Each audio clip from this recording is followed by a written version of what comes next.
Hello everyone, एक बार फिर से आप सभी का स्वागत है मुख्य परीक्षा उत्तर लेखन में। मुख्य परीक्षा उत्तर लेखन के अंतर्गत आज हम प्रीवियस ईयर के क्वेश्चन पेपर को डिस्कस करेंगे। प्रीवियस ईयर में जो आज का टॉपिक है, जो विषय वस्तु है, वो है भारतीय समाज। भारतीय समाज का जो ये क्वेश्चन है वो 2019 से मेंस प्रश्न के यूपीएससी से लिया गया है। तो आज हम यहाँ पर भारतीय समाज के एक विषय वस्तु को पढ़ेंगे, समझेंगे कि वहाँ पर इस विषय वस्तु का किस तरीके से इंटरलेट किया गया है, कैसे वो एक दूसरे को प्रभावित करते हैं, और साथ ही साथ यहाँ पर एक उत्तर प्रारूप आपका क्या होना चाहिए। और उसके अतिरिक्त आपके सबसे पहले हम प्रश्न को समझेंगे, शब्द सीमा को लेंगे और उसके अनुसार यहाँ पर आंसर लिखने की कोशिश करेंगे। तो चलिए सबसे पहले यहाँ पर प्रश्न को समझते हैं और उसके अकॉर्डिंग फिर हमने आंसर्स को फिर हम जस्टिफाई करने की कोशिश करेंगे। तो आज का जो प्रश्न है,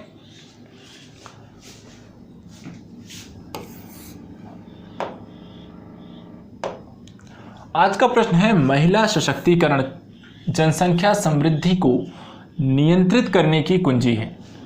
तो यहाँ पर समृद्धि का समृद्धि या वृद्धि जिसको कहते हैं, ग्रोथ की अगर हम बात करते हैं तो दो चीज़ें हैं। एक तो महिला को यहाँ पर टॉपिक जनरेट किया गया है, सशक्तिकरण की यहाँ पर बात की जा रही है और उसको कहा जा रहा है कि ये जनसंख्या समृद्धि को नियंत्रित कर सकता है। ठीक है, उसकी क्या है, एक कुंजी है। तो अगर हम प्रश्न को देखें तो एक तरफ जनसंख्या, दूसरी तरफ महिलाएं हैं और महिलाओं को जनसंख्या से इंटरलेट करते हुए हमें यह स्थापित करना है कि किस तरीके से महिलाएं जनसंख्या को नियंत्रित करने का एक सबसे बेहतर माध्यम हो सकती हैं, सबसे बेहतर कह सकते हैं, जो कुंजी की संज्ञा दी जा रही है सबसे, तो यहाँ पर कारगर उपाय साबित हो सकती हैं। उनको किस तरीके से ये हो सकता है उसके बारे में आपको चर्चा करनी है। अब यहाँ पर अगर देखें तो शब्द सीमा आपकी 150 है, तो अर्थात बहुत ज़्यादा विस्तार नहीं करना है, टू द पॉइंट यहाँ पर चीज़ों को लिखना है। 150 शब्द हैं तो उसके अकॉर्डिंग अपने आपको आंसर को लिखना है। विषय आपको पता है भारतीय समाज से लिया गया है और क्वेश्चन आपको यूपीएससी 2019 मेंस का लिया गया है। क्वेश्चन आसान है, यहाँ बहुत ज़्यादा कुछ ऐसा है नहीं जो समझने की कोशिश करें। हाँ, हो सकता है महिला सशक्तिकरण से कुछ लोगों को मतलब नहीं समझ में आ रहा हो। तो जब हम भूमिका स्टार्ट करेंगे तो सबसे पहला प्रश्न आता है, भूमिका कैसी लिखेंगे। हमने आपसे कई तरीके की भूमिकाओं को लिखने की चर्चा की थी। आज के प्रश्न में हम इसी को ले सकते हैं कि महिला सशक्तिकरण की बात कर रहा है। यदि आपको महिला सशक्तिकरण की बात करनी है तो सबसे पहले महिला सशक्तिकरण को हम स्पष्ट कर सकते हैं, परिभाषित कर सकते हैं। तो आज की जब हम भूमिका लेंगे वो भूमिका है आपकी शब्दों के स्पष्टीकरण करते हुए। तो शब्दों का स्पष्टीकरण हम करेंगे और यहाँ पर स्पष्टीकरण के माध्यम से सबसे पहले हम चर्चा करेंगे महिला सशक्तिकरण की। तो महिला सशक्तिकरण से तात्पर्य जब महिलाओं को विभिन्न क्षेत्रों में, जैसे कि आर्थिक क्षेत्र, सामाजिक क्षेत्र, राजनीतिक क्षेत्र, सांस्कृतिक क्षेत्र, सुरक्षा एवं रक्षा क्षेत्रों में वहाँ पर बेहतर अवसर उपलब्ध किया जाए, उनको शिक्षित किया जाए, उन्हें प्रशिक्षित किया जाए, उनके अधिकारों को संरक्षित किया जाए, तो उसको कहा जाता है कि यहाँ पर महिला सशक्तिकरण है और महिला सशक्तिकरण के लिए प्रयास किए जा रहे हैं। तो यहाँ पर महिला शक्तिकरण का मतलब है जहाँ पर महिलाओं के बहुआयामी तरीके से उनको बेहतर बनाने को लेकर, उनको सशक्त करने को लेकर सरकार के द्वारा केंद्र के स्तर पर, राज्य के स्तर पर, स्थानीय स्तर पर प्रयास आपके द्वारा किए जा रहे हैं। दूसरा यहाँ पर चीज़ था कि जनसंख्या नियंत्रण के लिए उपाय की चर्चा कर रहा था। तो जनसंख्या को भी इससे जोड़ लें तो थोड़ा सा जनसंख्या संबंधी हम आंकड़े ले लेते हैं। भारत की जनसंख्या कितनी थी? 2011 की जनगणना में कहा गया 121 करोड़। 2019 की जनगणना, बेसिकली जनगणना हुई नहीं है लेकिन अनुमानित के आधार पर 2019 तक हमारी जो जनगणना रही है वो करीब 137 करोड़ है, जो अनुमान के आधार पर बोला गया है। 2021 में फाइनली जनगणना आपकी होगी तो पता चलेगा बात हम कितने वहाँ पर ग्रोथ कर चुके हैं। तो यहाँ पर अगर हम देखें तो 2011 से 19 अर्थात 8 साल में करीब 16 करोड़, हर साल 2 करोड़ की यहाँ पर वृद्धि की स्थिति आपको देखी गई है। इसके अतिरिक्त आपका United nation department of economic and social affairs, जिसको हम UNDSA कहते हैं, इन्होंने कहा है कि 2027 तक भारत विश्व की सर्वाधिक जनसंख्या वाला देश बन सकता है। इसलिए महिला सशक्तिकरण के माध्यम से हम जनसंख्या को नियंत्रित करने के उपायों को अपना सकते हैं। अब उसके लिए महिलाएं किस तरीके से कारगर हो सकती हैं, इसका जब आप आंसर लिखेंगे तो वो कहाँ लिखेंगे? मुख्य भाग में। तो सबसे पहली चीज़, हमने अपने प्रश्न में भूमिका जो लिखनी थी, हमने अपने प्रश्न के अनुसार दोनों चीज़ों को, जो प्रश्न में कहा गया है, एक महिला सशक्तिकरण के बारे में बोला गया और दूसरा जनसंख्या समृद्धि के बारे में बोला गया और तीसरा इनको एक तरीके से एक दूसरे से इंटरलेट किया गया। तो हमने अपने प्रश्न में इन दोनों को यहाँ पर भूमिका में जोड़ लिया। हमने महिला शक्तिकरण को जस्टिफाइड किया, उसके बाद हमने साथ साथ यहाँ पर जनसंख्या को भी लिख दिया और उसके माध्यम से एट द लास्ट पॉइंट में हम जोड़ सकते हैं कि यहाँ पर इसलिए महिला शक्तिकरण को हम सशक्त करने के संबंधी प्रयास करके इसे बेहतर बना सकते हैं, क्योंकि महिला शक्तिकरण के माध्यम से यहाँ पर जनसंख्या को नियंत्रित करने आसान होगा। अब इसको लिखना है आसान कैसे होगा, इसको हम मुख्य भाग में इसको विस्तार दे सकते हैं। विस्तार देने के लिए आपको क्या करना है, अगले पार्ट में यहाँ पर महिला शक्तिकरण के द्वारा क्या क्या लाभ आपको देखने को मिल सकते हैं उनकी यहाँ पर आपको चर्चा करनी है। जैसे कि महिला को शिक्षित करना, महिला को यदि आप शिक्षित करते हैं अर्थात उसे आप शिक्षा प्रदान करते हैं, यदि आप उसे शिक्षा प्रदान करते हैं तो वहाँ पर उससे क्या फ़ायदा होगा। महिला को शिक्षित करने से बाल विवाह की समस्या में कमी आएगी। ठीक है, जब वो शिक्षित हो जाएगी तो वो अपने अधिकारों के लिए जागरूक होगी और वो बाल विवाह जैसी कुप्रथाओं को लेकर जानकारी उसे के पास होगी, तो इन चीज़ों के प्रति उसको कहीं ना कहीं वो विद्रोह भी करेगी और वहाँ पर अपने अधिकारों को लेकर ज़्यादा जागरूक रहेगी। दूसरा, बाल विवाह नहीं होगा तो यहाँ पर बाल मृत्यु दर जो होता है कि बाल विवाह होगा तो वहाँ पर जो बच्चों के जन्म की दर है वो वहाँ पर जल्दी माँ बन जाती हैं, जिसके कारण वहाँ पर माँ को भी खतरा होता है और बच्चे को भी खतरा होता है। तो वहाँ पर जो शिशु मृत्यु दर है, बाल मृत्यु दर है और आपका मातृत्व मृत्यु दर है, उसमें भी आपको यहाँ पर कमी देखने को मिलेगी। तो यहाँ पर इन दोनों ही स्थितियों को यहाँ पर हम कह सकते हैं कि यदि हम महिलाओं को शिक्षित करते हैं तो बाल विवाह और मृत्यु दर जैसी स्थितियों को वहाँ पर हम नियंत्रित कर सकते हैं। और अगर ऐसा रहा तो उसके साथ साथ ही महिलाएं जो होती हैं परिवार नियोजन को भी वहाँ पर बेहतर तरीके से उसमें निर्णय ले पाएंगी। तो कहीं ना कहीं परिवार नियोजन में भी हमें सफलता मिलेगी यदि महिलाओं को उचित शिक्षा प्रदान की जाए तो। इसके बाद और क्या किया जा सकता है, दूसरा है शिक्षण और के साथ साथ प्रशिक्षण की भी सुविधा दी जाए। प्रशिक्षण की सुविधा उन्हें किन किन क्षेत्रों में दिया जाए, स्वास्थ्य सेवाओं में और परिवार नियोजन की जानकारी देकर। यदि उन्हें प्रशिक्षित किया जाए स्वास्थ्य सेवाओं को लेकर कि वहाँ पर अगर आपको बीमार पड़ते हैं, यदि किसी पर्टिकुलर चीज़ों को लेकर, बच्चों के जन्म के समय की स्थितियों को लेकर, तो वहाँ पर क्या क्या सावधानियाँ आपको बरतनी चाहिए, क्या क्या स्वास्थ्य सुविधाएं किस तरीके का आप लाभ उठा सकते हैं। अगर यहाँ पर स्वास्थ्य सुविधाओं से रिलेटेड वहाँ पर उनको जानकारी दी जाए, परिवार नियोजन क्यों आवश्यकता है, कब किया जाना चाहिए, कितना गैप होना चाहिए इत्यादि चीज़ों को, पोषण इत्यादि क्या हो, कितना लेना चाहिए जिससे वहाँ पर आपके जीवन को खतरा ना हो, इस तरह की चीज़ों के बारे में यदि आप उन्हें बताएंगे और साथ ही उसका प्रशिक्षण उन्हें देंगे तो कहीं ना कहीं इसका जो लाभ होगा वो वहाँ पर आपको परिवार नियोजन संबंधी चीज़ों में डेवलप होगा और परिवार नियोजन के माध्यम से वहाँ पर जनसंख्या को हम नियंत्रित कर पाएंगे। ये तो 2 रीज़न हो गए। तीसरा है जो पुरुषों के द्वारा निर्णय लेने की एकाधिकारता है उसमें भी आपको कमी देखने को मिलेगी, जिससे जो लिंग असमानता की समस्या है वो समाप्त हो सकती है। वहाँ पर जो जेंडर गैप की स्थिति होती है, जेंडर गैप की भी एक स्थिति वहाँ पर डेवलप होती है। दूसरा, वहाँ पर पुरुषों के द्वारा ही लगातार निर्णय लिए जाते हैं कि यहाँ पर लड़का चाहिए, उसके कारण होता है कई बार कई सारे जो होते हैं जो वृद्धि होती है, कई सारे बच्चों का जन्म होता है, इसके कारण भी स्थितियाँ वहाँ पर डेवलप होती हैं, जनसंख्या वृद्धि का ये कारण बनती है।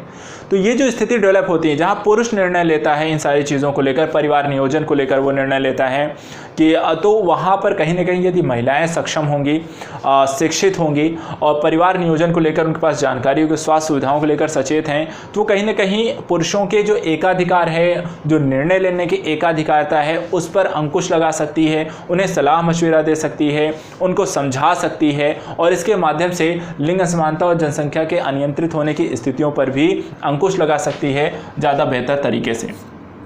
इसके अतिरिक्त सशक्त व शिक्षित महिलाएं उचित निर्णय और आय अर्जित कर सकेंगी। हमारे देश में, भारत में सबसे बड़ी एक समस्या ये भी देखी जाती है कि महिलाओं को रोजगार संबंधी एक स्थितियाँ काफ़ी समस्याप्रद होती हैं और यदि महिलाएं, जहां देखा गया है जो महिलाएं जॉब करती हैं, जिनके पास अपने आय के साधन हैं, वो ज़्यादा बेहतर निर्णय करती हैं। साथ ही वहां पर क्योंकि वो पुरुषों पर निर्भर नहीं हैं और पुरुषों पर निर्भर ना होने के कारण वो अपने निर्णयों को ज़्यादा अच्छे से कर सकती हैं। दूसरा, परिवार में उनकी बातों को सुना जाता है, चाहे वो पुरुष हो, चाहे माँ बाप हो, चाहे वहाँ पर उनका पति हो, भाई हो, कोई भी हो, तो वहाँ पर उनकी बातों को सुना जाता है और उनको स्वीकारा जाता है। इसलिए भी यहाँ पर महिलाओं को सशक्त बनाना चाहिए और उनको शिक्षित किया जाना चाहिए ताकि वहाँ पर वो उचित निर्णय ले सकें। लोग सुझाव दे सकें और आय अर्जित कर सकें, ताकि वहाँ पर पुरुषों के जो एक समाज पर वो पुरुषों उन पर एक एकाधिकार की स्थिति या फिर दबाव बनाने की कोशिश जो करते हैं, वहाँ पर वो इस तरह के निर्णयों को या इस तरह के दबाव की स्थितियों में ना आए। इसके अतिरिक्त और क्या किया जा सकता है? इसके अतिरिक्त महिलाएं सामाजिक भागीदारी में महिलाओं की वृद्धि हो सकती है। सामाजिक भागीदारी में क्या कहने का मतलब है कि महिलाएं, कई बार होता है कि जब तक उनकी शादी नहीं होती है तब तक वो समाज में रहती हैं और भागीदारी करती हैं, या जो करना चाहें कहीं ना कहीं छूट ज़्यादा होती है। लेकिन शादी के पश्चात अक्सर देखा गया है कि वो बस उसी चार दीवारी में रह जाती हैं, बस घर परिवार की बातों को वहीं दिन भर सुबह से उठना, शाम तक खाना पीना बनाना, लोग खिलाना पिलाना, उनकी देखभाल करना, इसी में रह जाता है। उनकी जो एक सोशल लाइफ होती है वो कहीं ना कहीं ख़त्म हो जाती है। समाज के प्रति जो उनकी जिम्मेदारी है वो ख़त्म हो जाती है, वो उसमें पार्टिसिपेट नहीं कर पाती हैं, चाहे वो किसी भी योग्य क्यों ना, कितनी भी सक्षम क्यों ना हो, वो कहीं ना कहीं उनकी भागीदारिता में कमी आती है। और इसका भी कहीं ना कहीं दुष्प्रभाव जो होता है वो समाज की स्थितियों पर पड़ता है।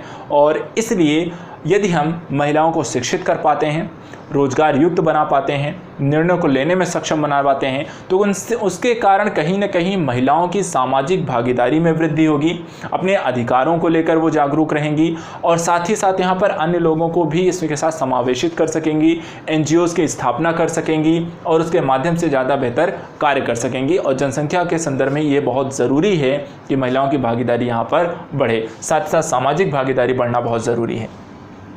एट द लास्ट, शिक्षित जो महिलाएं हैं, शिक्षित महिलाओं द्वारा जन जागरूकता का प्रचार प्रसार भी किया जा सकता है। जनसंख्या नियंत्रण के लिए बहुत ज़रूरी है कि एक बड़े स्तर पर गांव-गांव, शहर-शहर और परिवार नियोजन संबंधी प्रक्रियाओं को लेकर क्यों ज़रूरी है, इसके क्या अपने फ़ायदे हैं, वहाँ पर जागरूकता होनी चाहिए। लेकिन कई बार क्या होता है कि यदि यहाँ पर पुरुषों को ज़्यादा जुड़े हुए हैं जागरूकता के संदर्भ में, तो कहीं ना कहीं एक महिला और पुरुष के बीच उस तरीके से संवाद स्थापित नहीं हो पाता है। इसलिए यदि महिलाओं की इसमें भागीदारी बढ़ती है तो महिलाओं के साथ बैठकर उनको समझा सकती हैं ज़्यादा बेहतर तरीके से, ज़्यादा खुलकर विचारों का आदान प्रदान हो सकता है, बातों का साझाकरण हो सकता है, चीज़ों को समझाया जा सकता है और उससे स्वीकार्यता भी उससे बढ़ेगी। और जब लोग ज़्यादा यहाँ पर महिलाएँ अगर समझदार बनेगी तो वो परिवार के स्तर पर, घर के स्तर पर और समाज के स्तर पर उसका एक बड़ा बदलाव देखा जा सकता है, जो राष्ट्र की स्थितियों में जनसंख्या नियंत्रण को कंट्रोल करने के लिए सबसे बड़े उपायों के तौर पर हम देख सकते हैं। तो मुख्य भाग में हम इस तरीके के आधार बना सकते हैं, इस तरीके के पॉइंट लिख सकते हैं जो महिलाओं को सशक्त बनाने के तरीके हैं और उनके सशक्त होने से किस तरीके से जनसंख्या पर नियंत्रण पर उसका क्या प्रभाव पड़ेगा, उसके साथ हम इसे इंटरलेट करते हुए मुख्य भाग में हमें डिस्क्राइब करना है। ठीक है, तो वहाँ पर उनको शिक्षित करना, प्रशिक्षण देना, निर्णयों की एकाधिकारता को लेकर, आय अर्जित करने को लेकर, सामाजिक भागीदारी को लेकर और जन जागरूकता जैसे विषयों को समाहित करते हुए हम इस उत्तर को, मतलब मुख्य भाग को हम यहाँ लिख सकते हैं। तो मुख्य भूमिका हो गई, मुख्य भाग हो गया। अब बात आती है कि हमारा एट द लास्ट यहाँ पर निष्कर्ष कैसा होना चाहिए। तो निष्कर्ष के संदर्भ में यदि हम चर्चा करें तो निष्कर्ष आपका भविष्योन्मुखी विचारों को लेकर है, समस्याओं को लेकर है, उनको साझा करता हुआ होना चाहिए। सबसे पहले भविष्योन्मुखी समस्या क्या है? समस्या जनसंख्या समृद्धि को लेकर है। यदि आप लगातार जनसंख्या में ग्रोथ होती रही, पॉपुलेशन ग्रोथ होती रही, वहाँ पर वृद्धि होती रही, तो बताइए कि यदि यहाँ पर जनसंख्या नियंत्रण संबंधी उपाय नहीं किए जाते हैं और जनसंख्या लगातार आपकी वृद्धि हो रही है, तो उसके कारण किस किस तरीके की यहाँ पर आपको समस्याएं देखने को मिल सकती हैं। देखिए, ज़रूरत से ज़्यादा ये जनसंख्या यहाँ पर वृद्धि होती है तो इसके कारण क्या होगा? गरीबी बढ़ेगी, बेरोजगारी बढ़ेगी। भाई, जितनी जनसंख्या बढ़ेगी उसके अनुपात में रोजगार तो उत्पन्न हो नहीं सकते, रोजगार सीमित मात्रा में उत्पन्न हो सकते हैं। दूसरा, मशीनीकरण का भी दौर है, डिजिटलाइजेशन का भी दौर है, तो वहाँ पर भी हम देखते हैं कि वहाँ पर कंप्यूटर है, मशीन है, वहाँ पर ज़्यादा काम वो कर रहे हैं, तो उसके कारण भी ज़्यादा रोजगार उत्पन्न होते नहीं हैं। और जनसंख्या इतनी तेज़ी से वृद्धि होगी तो बेरोजगारी बढ़ेगी, बेरोजगारी बढ़ेगी तो वहाँ पर लोगों को खाने पीने के आय की समस्या होगी, उसके कारण वहाँ पर गरीबी की समस्या बढ़ेगी। सांप्रदायिक हिंसा का भी कारण बन सकती है, जैसे आए दिन देखने को मिलता है। ज़्यादा वहाँ पर स्थिति हुई, बेरोजगारी की स्थितियाँ हुई तो वहाँ पर हिंसा की स्थितियाँ भी देखी जा सकती हैं। अशिक्षा में वृद्धि हो सकती है, स्कूल कॉलेज इतने बड़े स्तर पर नहीं है, जो बहुत बड़े स्कूल कॉलेज हैं, अच्छे स्कूल कॉलेज हैं, वहाँ तक शायद सबकी पहुँच ना उपस्थित हो पाएँ, तो एक अशिक्षा की भी समस्या वहाँ पर देखने को मिल सकती है। अपराधों में वृद्धि होगी, जब वहाँ पर आप देखेंगे बेरोजगारी और गरीबी की स्थितियाँ वहाँ पर डेवलप होंगी, तो इसके कारण आपको बेरोजगारी के कारण लोग कहीं ना कहीं अपराध की तरफ, चोरी है, यहाँ पर चेन स्नैचिंग है, लूटपाट है, हत्या जैसी चीज़ें हैं, वो काफ़ी ज़्यादा वहाँ पर बढ़ती हुई देखी जा सकती हैं। तो अपराधों में वृद्धि की स्थिति इसके कारण आपको देखने को मिल सकती है। संसाधनों के न्यायपूर्ण वितरण की समस्या देखने को मिल सकती है, क्योंकि आपको पता है कि भौगोलिक स्तर पर भारत के पास जो संसाधन है वो सीमित हैं। आप उन्हीं संसाधनों का सभी के लिए आप उपयोग करते हैं, अर्थात लोक कल्याण के लिए आपको कार्य करना है। तो अगर आपकी जनसंख्या लगातार इस तरीके से बढ़ती रही तो यहाँ पर हो सकता है कि सरकार के सामने भी ये समस्या उत्पन्न हो जाए कि वो सभी को सब चीज़ें उपलब्ध ना करा पाएँ, और इसके कारण संसाधनों के एक न्यायपूर्ण वितरण की भी समस्या आपको देखने को मिल सकती है। तो ये हम भविष्योन्मुखी समस्याओं से परिचित कराते हुए निष्कर्ष लिख सकते हैं, जिसमें बता सकते हैं जनसंख्या वृद्धि के कारण गरीबी, बेरोजगारी, सांप्रदायिक हिंसा, अशिक्षा, अपराधों में वृद्धि और संसाधनों के न्यायपूर्ण वितरण की समस्याएं देखने को मिल सकती हैं। इसलिए अतः महिला सशक्तिकरण के प्रयास तीव्र किए जाने की आवश्यकता है, और महिला सशक्तिकरण के प्रयास तीव्र किए जाने की आवश्यकता है, जो समाज को सशक्त व राष्ट्र की जनसंख्या का सही अनुपात निर्धारित कर सकता है। तो इस तरीके से आपने उत्तर को यहाँ पर फिनिश कर सकते हैं। तो यहाँ पर हमने अपने भविष्योन्मुखी समस्या को बताते हुए महिला सशक्तिकरण को यहाँ पर प्राथमिकता देने की बात करते हुए अपने निष्कर्ष को हम समाप्त कर सकते हैं। और महिला सशक्तिकरण किस तरीके से लाभकारी हो जाएगी यहाँ पर समाज को सशक्त बनाने में, और साथ ही साथ राष्ट्र की जनसंख्या को भी सही अनुपात निर्धारित करने में। तो ये आपके निष्कर्ष यहाँ पर हो जाएगा, आपके उत्तर का यहाँ पर समापन हो जाएगा। तो हमने अपने उत्तर में दूसरी एक चीज़ और, शब्द सीमा की बात की गई है। शब्द सीमा हमने कहा था 150 शब्द हैं, तो 150 शब्द का जो शब्द सीमा है उसको कितने कितने शब्दों में हम डिवाइड कर सकते हैं। तो देखिए, ज़्यादा लिखने के संदर्भ में नहीं है, हम यहाँ पर अपने महिला सशक्तिकरण के संदर्भ को अगर देखें तो यहाँ पर हम इसको देंगे 40 शब्द दे देते हैं, ठीक है, भूमिका के तौर पर। उसके बाद हम मुख्य भाग में आएंगे, तो मुख्य भाग को हम चलिए दे देते हैं यहाँ पर 80 शब्द दे देते हैं, ठीक है। और एट द लास्ट फिर निष्कर्ष की बात करें तो अगेन हम यहाँ पर 30 से 40 शब्द यहाँ पर भी हम दे सकते हैं। इस तरीके से आपको टोटल अगर किया जाए तो 150 से 160 शब्दों में आपका उत्तर यहाँ पर कंप्लीट हो जाएगा। तो इसलिए इस तरीके से आज हमने यहाँ पर मुख्य परीक्षा उत्तर लेखन के अंतर्गत भारतीय समाज के प्रश्न को लिखने का तरीका सीखा। इसमें भूमिका और निष्कर्ष किस तरीके के लिखे जा सकते हैं उसकी भी हमने चर्चा की। मुख्य भाग में हम क्या क्या चीज़ें लिख सकते हैं और किस तरीके से महिला सशक्तिकरण और जनसंख्या वृद्धि एक दूसरे से इंटररिलेट करते हैं उसको भी हमने यहाँ पर देख लिया है। और शब्द सीमा का विभाजन कैसे करना है उसको भी हमने शब्दों को भी डिवाइड करके देख लिया है। तो इस तरीके से आज का ये जो टॉपिक है ये हमने यहाँ पर कंप्लीट किया है। आप सभी इस प्रश्न को एक आंसर फॉर्मेट में अपने स्तर पर आंसर लिख करके ग्रुप में आप शेयर कर सकते हैं। आज़ाद यूपीएससी एकेडमी @ यहाँ पर मेंस आंसर राइटिंग में आप इसे सबमिट कर सकते हैं, या करंट अफेयर्स @ आज़ाद यूपीएससी के एकेडमी में आप इसे सबमिट कर सकते हैं। वहाँ पर हम इस क्वेश्चन को चेक कर लेंगे। तो आज के लिए इतना ही, जल्दी मिलते हैं कुछ नए विषयों के साथ, नए टॉपिक्स के साथ। Thank you so much.